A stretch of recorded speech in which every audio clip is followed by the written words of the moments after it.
Yep. Hello, everyone. I'm Patricia, representing Women's Fed for World Peace Australia here in Victoria. And with me, we have one of our long members from Women's Fed. She has been with us for around 14 years. And I would love you to introduce yourself and talk a little bit about your involvement, how things started, and a bit more about yourself. Yes. Hi, nice to meet you. My name is Dr. YeJeong DeGeer. I'm a clinical podiatrist by trade, but I run a women's health, clinic back in Hamilton, Brisbane. And today I'm going to talk about my involvement with Women's Federation, how it started, my journey of joining Women's Federation and all that. So to be honest, my mother also, she is the Women's Federation president in Korea. And she's been working, I've seen her working throughout how many years? 35 years, just dedicating her life and always supporting women, supporting migrant women, Japanese mainly, supporting them to settle down in Korea, and as well as, looking after their children and be involved in peace and community. So when I came to Australia, that was in 2006 in Sydney. So it was my mother-in-law. She was, at that time, she was a president of Women's Federation in Sydney. And she was doing a lot of activities. That time, it was like flourishing. We had a Parliament House, the sisterhood ceremony and all that, which was beautiful. And I was so inspired. At that time, I was just a member. So I was just like a general member. So I was just cleaning up. I was just like supporting, printing out some of the brochures and also organizing and attending and, like sending a message to participants and all that. So that started off, and that was for 7 years. So I did that from 2006 to 2013.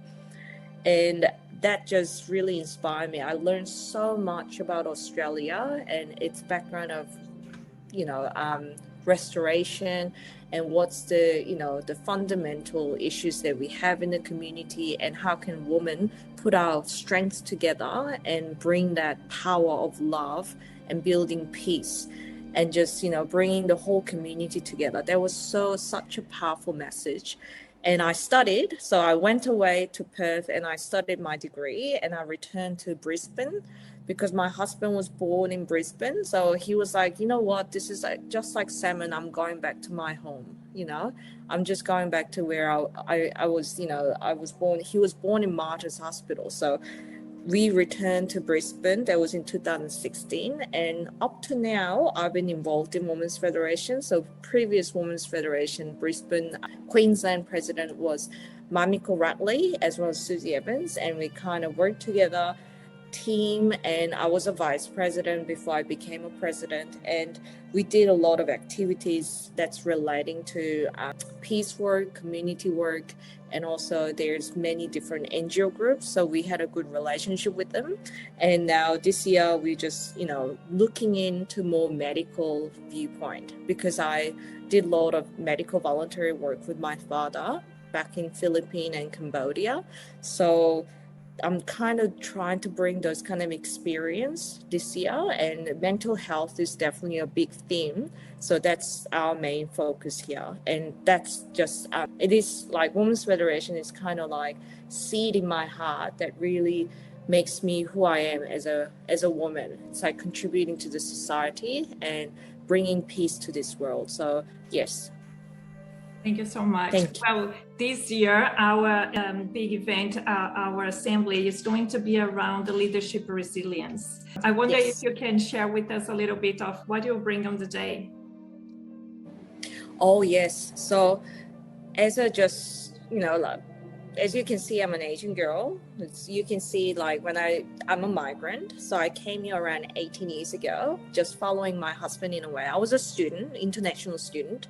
So when I first landed here, my English was not as great, not as good. So it's like I was kind of learning the culture and all that. But then what I realized is that the experience that I have growing up in South Korea and having a Japanese mother, and also having that struggle between North Korea and South Korea, I was just more open to like, or kind of learned more about peace and how valuable peace is.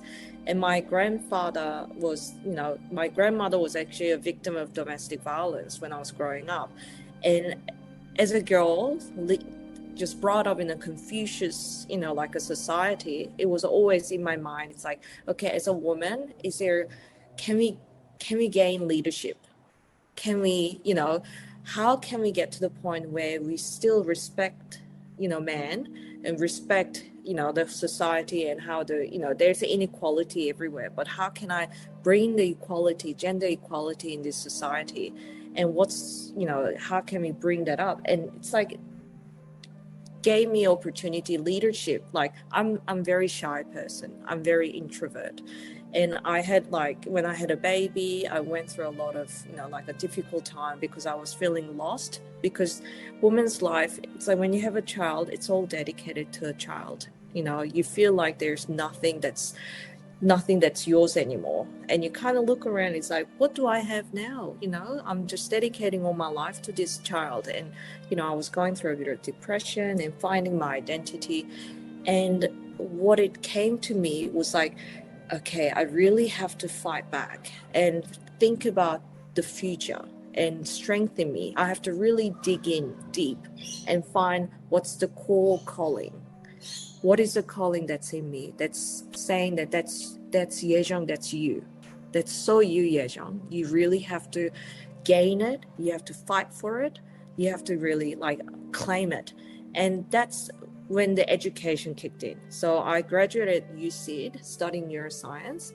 And with that degree, I got distinction average, although I had a baby who was like 8 months old. And I still remember professors looking at me like, you're just amazing. Like, what's that passion in you? And I was like, well, I just really dug it deep. And I was like, I don't want to lose the battle. And, I love my child, I love my family, but also I love my career. I love, what I can do, what I can offer to this community. I want that potential in me. I don't want to lose it. So I really strived hard, and I gained so much gray hair from it. But with that, I think I felt I can do this, Before I was very shy. I was like, I want to give up. I don't think I can do it. There's a lot of doubt in me, but I realized that no, you can do it. And I was only 24 when that happened. So as a leadership, when I think about it, it's like, I really want to tell the young people, it's like, you can do this, you can pull it through. Because you got a baby, because you got a family, that doesn't mean you have to give up who you are. You can still strive and shine and bring up the best in the society, best in the community with the education that you achieved. There's nothing that's stopping you. And that's one of the messages I really want to send it to the crowd when I go to Melbourne, because it's very inspiring. And I had many inspirational women around me who was like saying, you can go, you can do it, don't give up. And there was a nights when I was like, because my boy was actually unwell when he was born. So there's a nights that I'm struggling. It's like, am I being so selfish?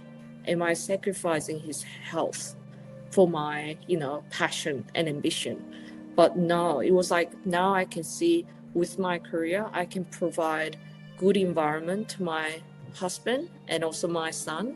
And we are living very comfortably because of my career that we achieved, and together as the family. So I have no regrets. But at that time, because it's so dark and unknown, you feel like, is there really ending? Is there actually really the light at the end of the tunnel?